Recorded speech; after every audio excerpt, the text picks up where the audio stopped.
Sometimes the price of being chosen doesn't come wrapped in glory. It comes cloaked in solitude. You've asked for elevation, for clarity, for purpose. And what came instead were doors closing, friends disappearing, your name being misunderstood even in rooms you once felt safe in. This is not punishment. This is refinement. The cost of being chosen is often hidden in the moments no one sees. The breakdowns behind closed doors, the questions that never get answers, the pain that you carry silently while still being expected to shine. And yet, something within you stayed. Something wouldn't let you quit. That is the essence of being chosen, not the reward, but the endurance, not the applause, but the process. You see, the world often glamorizes the idea of being the one, the light bearer, the breaker of chains. But rarely do they speak of what it costs. They won't tell you about the nights that make you question if you're even sane. They won't speak of the seasons where God hides you, isolates you, strips you of every distraction until only the truth remains. And that truth is usually painful before it's beautiful. Being chosen isn't about being better.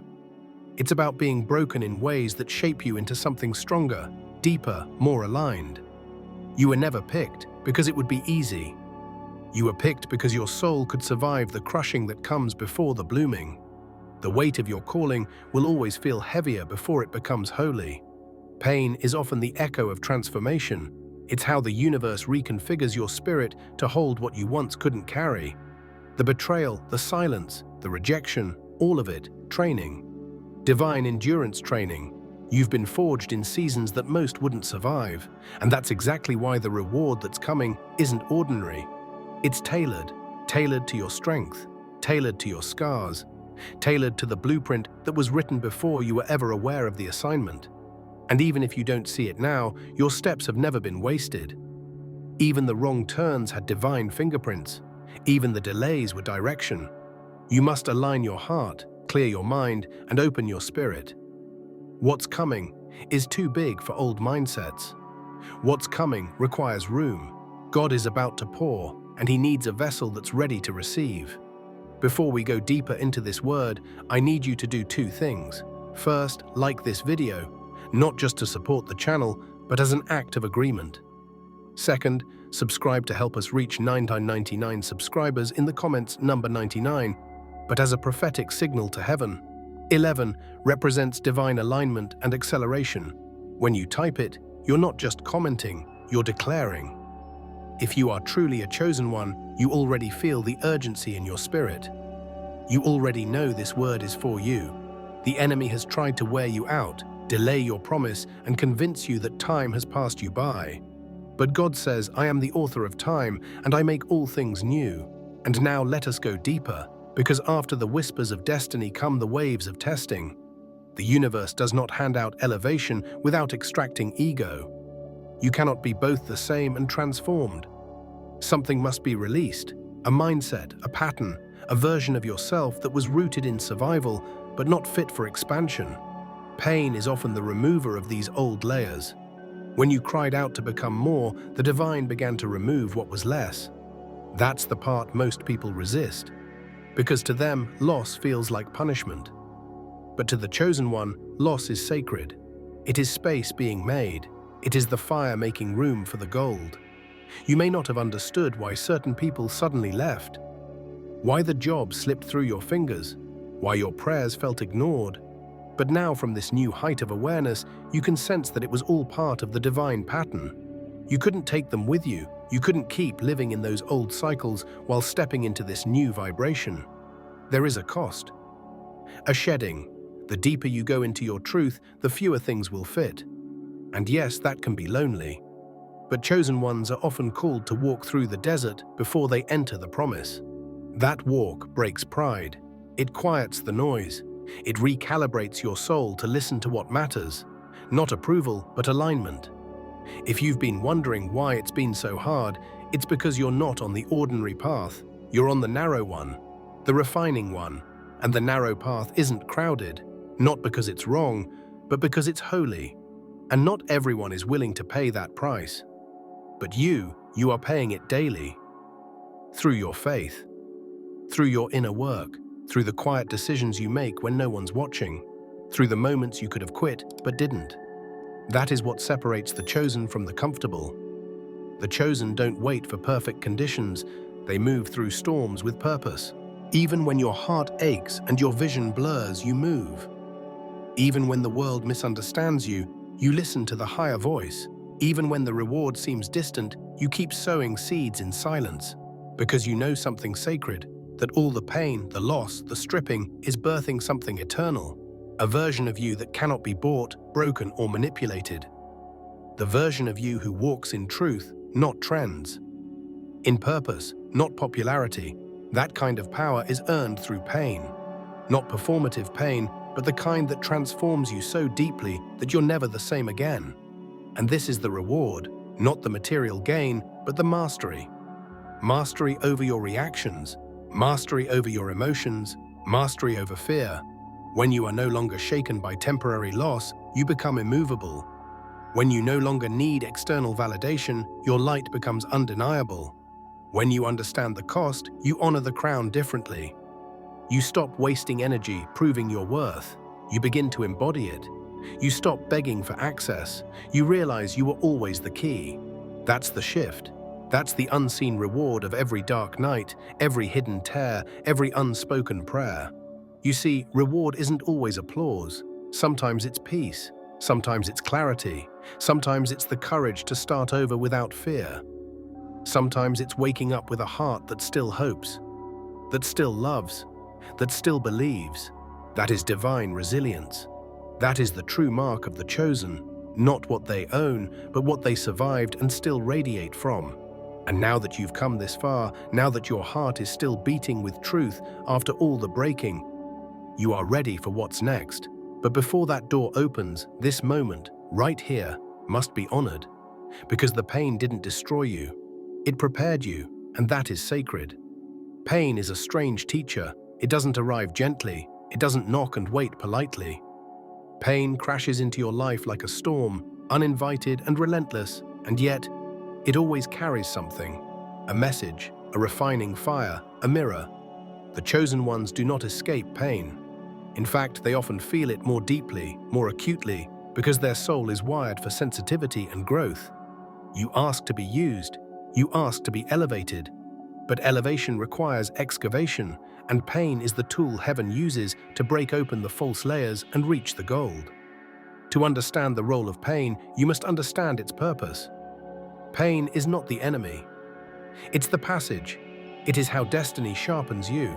Imagine a figure, a young dreamer filled with light, set apart, favored. But that favor triggers envy, and that envy leads to betrayal. He is thrown into a pit, sold, forgotten, falsely accused, imprisoned. Not for days, but for years. Every level of his journey cuts deeper, yet behind each cut is a carving.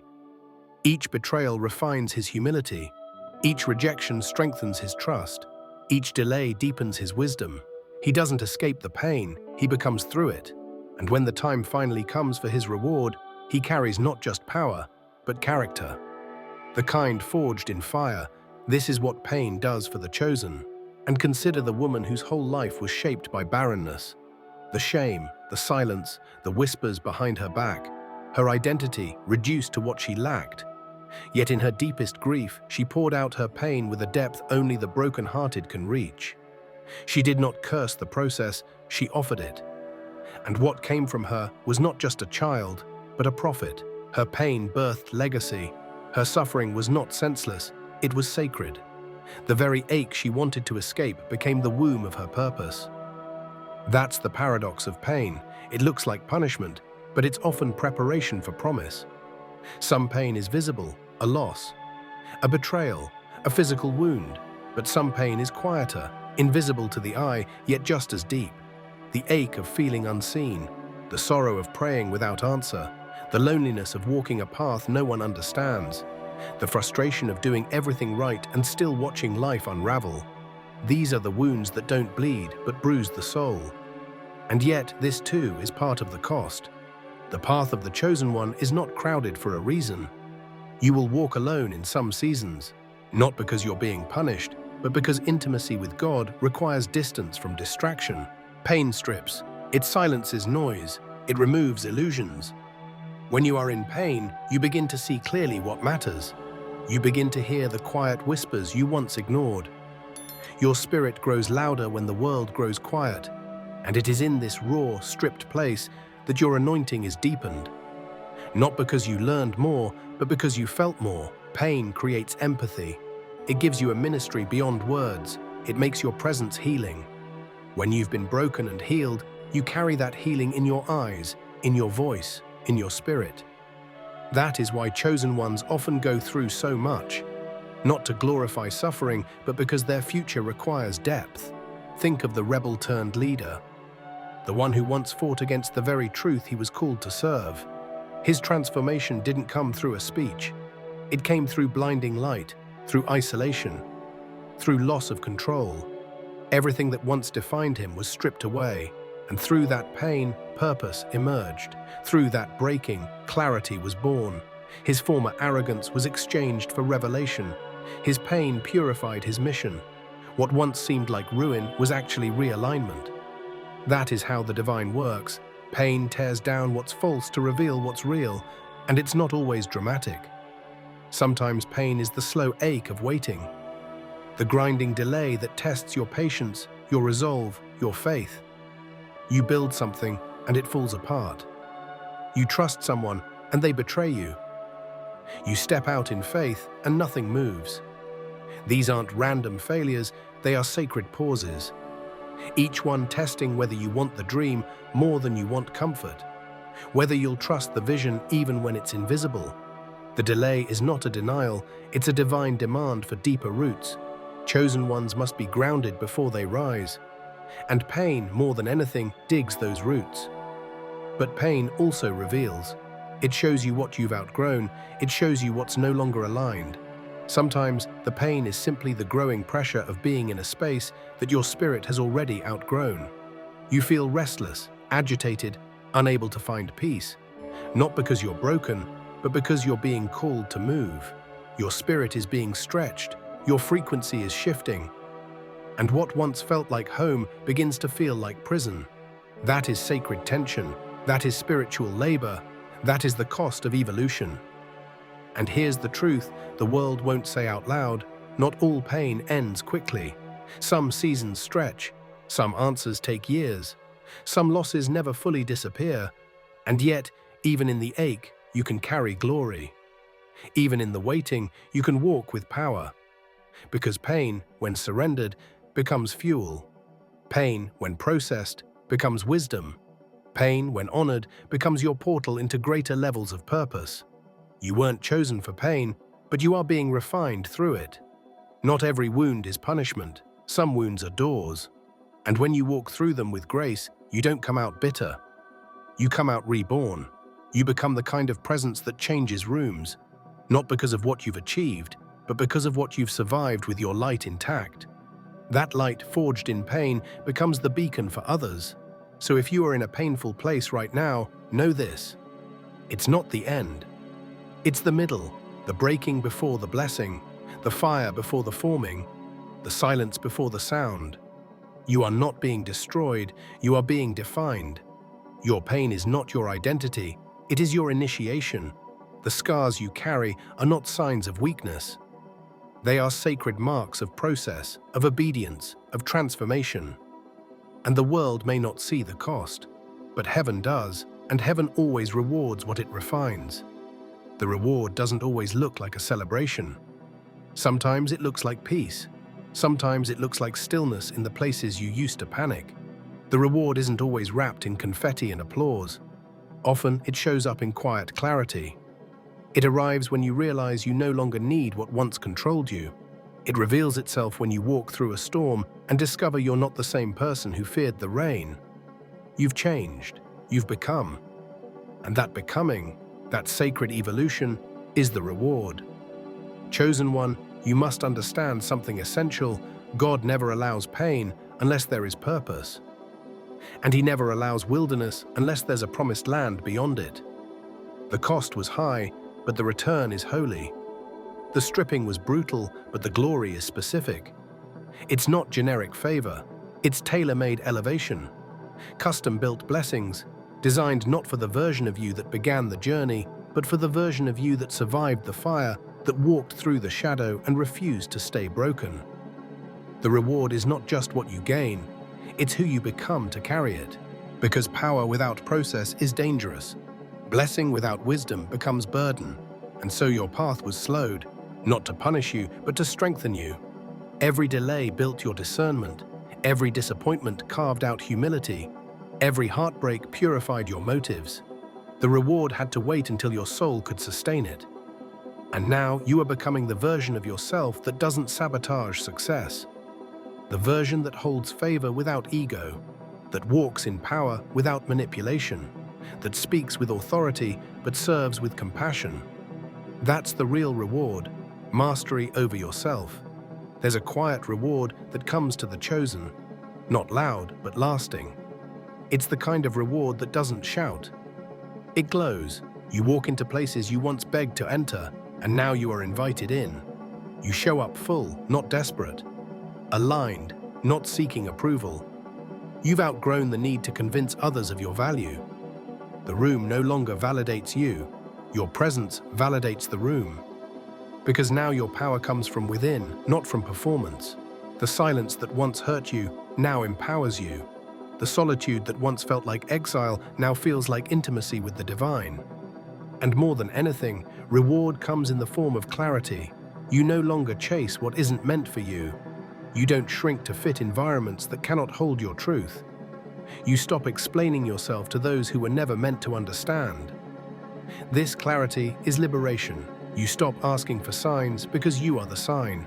You stop waiting for alignment because you are the alignment. You become the manifestation of all the quiet prayers, all the nights of sowing, all the yeses spoken in pain. The reward isn't coming, it's emerging from within you. And as this reward rises, it brings with it a new kind of responsibility. Not to hustle, but to hold. To protect your peace like a sacred altar. To guard your energy like a royal gate. Because now you understand, not everyone can go with you. Not every opportunity is divine. Not every open door is a blessing. And not every platform is meant for your voice. You've developed spiritual discernment. That's a reward. You've developed patience, restraint, maturity, not because it was easy, but because it was earned. When you walk in your anointing, the world will feel different, not because it changed, but because you did. You will begin to attract from a higher vibration, opportunities that match your soul, not your ego, relationships that water your purpose, not your insecurities, miracles that feel almost effortless, not because life is suddenly easy, but because you're finally aligned. Your energy is no longer scattered. You're not chasing, you're receiving. You're not forcing, you're flowing. That's the reward, living in divine rhythm. And it goes deeper still. The reward is not only for you, it's for those connected to your obedience. When you rise, others rise. Your breakthrough becomes a blueprint. Your testimony becomes a torch. Someone else finds freedom because you chose to stay faithful. Someone else finds hope because you chose not to give up when it hurt most. You never saw it, but your consistency was breaking chains in realms you couldn't see. And now, as your reward unfolds, those seeds will return as fruit, not just in your life, but in lives you may never meet. But perhaps the greatest reward is this: you no longer need the outcome to validate your obedience. You trust the process. You obey because it's who you are, not because of what it gives you. You've grown beyond transactional faith. You've stepped into relational intimacy. You're not asking, "What's in it for me?" You're asking, "How can I serve the purpose inside me?" That kind of shift transforms everything. That's when heaven moves. That's when doors open that no man can shut. That's when reward finds you. Not because you demanded it, but because you became it. There is a glow that chosen ones carry after they've endured the process. It's not loud, it's not flashy, but it's unmistakable, a peace that confuses the world, a confidence that isn't arrogant but deeply rooted in knowing, a joy that isn't dependent on circumstances, a power that doesn't need to be proven. This is the fruit of the cost. This is what the crushing was cultivating. And this is only the beginning, because the reward isn't a single moment. It's a lifestyle, it's a frequency, it's an embodiment of heaven on earth flowing through your life. So do not resent the cost. Do not curse the pain. Because now you understand it was all preparation. What you lost was protection. What broke you, built you. What delayed you, developed you. And now the reward is not just around you, it is inside you. You are walking proof that the chosen may be crushed, but they never collapse. They may cry, but they do not quit. And in due time, every hidden sacrifice will shine. You did not just survive the season. You transcended it. You are not who you were. You are who you were always meant to be. The scars remain, but they no longer sting. They sing. They sing of glory, of grace, of resurrection. And the reward, chosen one, is that you no longer need to chase what is already yours. You simply receive. You simply embody. You simply be. Because now you are the reward. Sometimes silence is not just silence. For the chosen one, that silence is preparation. It's a divine stillness, a spiritual pause where life quiets down and the only voice left is God's. People fade away, familiar spaces lose their comfort, and excitement turns to stillness, not because something's wrong, but because your soul has outgrown what used to fit. This is not abandonment, this is separation. You are not being forgotten, you are being set apart. Because the new version of you needs stillness to grow before it can rise. And in this process, most won't understand you. They'll wonder why you've gone quiet, why you seem distant, why you've shifted. But the answer isn't outside, it's within. You are no longer moved by approval, but by alignment. You're guided by something deeper now. A call only you can hear, and because of that, the noise has to go. The crowd has to fall away, not because you're losing, but because you're being protected. What's growing in you needs silence to survive. That's why many chosen ones experience isolation. Not as a punishment, but as a sacred invitation. An invitation to sit with yourself, to confront the parts you've buried under performance, to heal what applause tried to hide. In this silence, the truth rises. Not just about your calling, but about your character. You begin to see clearly. Not what you want, but what you've been tolerating. Not who you need, but who you've outgrown. The silence is a mirror, and it breaks you, not to destroy you, but to rebuild you from the core, and then slowly, a new version of you starts to emerge. One who doesn't explain everything. One who doesn't chase validation. One who protects their peace like it's holy. One who no longer asks, "Do they understand me?" but instead asks, "Does this align with what I was sent here to do?" That shift, that's the reward. You stop chasing, you start embodying, you stop proving, you start walking in quiet confidence. And your presence begins to speak louder than your voice ever did. That's when you begin to feel it, the reward. But it's not always external. It shows up as clarity, as groundedness, as the ability to walk away from chaos without guilt. You're not seeking anymore, you're centered. You're not lost, you're rooted. You begin to realize that the real reward is not what you get from the world. It's who you become through the process. The pain didn't just teach you, it formed you, and now you carry wisdom in your stillness, fire in your calm, authority in your silence, and this is the moment when it all comes together. Everything starts to make sense. The isolation, the waiting, the stretching, all of it shaped you. You were not being punished, you were being positioned. The stripping wasn't to shame you, it was to strengthen you. You were being hidden, not because you were unworthy, but because you were being preserved. And now, you're ready to rise, not perform, but embody, not chase, but create, not explain, but be. This isn't just a return, it's a rise. And you rise differently now. You're not climbing out of desperation, you're ascending out of embodiment. You no longer seek doors to open, you are the door. You no longer look for light, you carry it. You don't crave visibility, your presence naturally commands it. Because you paid the price, in silence, in obedience, in perseverance, and now your presence carries weight. But with elevation comes responsibility. Now that you've been entrusted with clarity, you must move with discipline. Now that you've survived the crushing, you must protect the oil.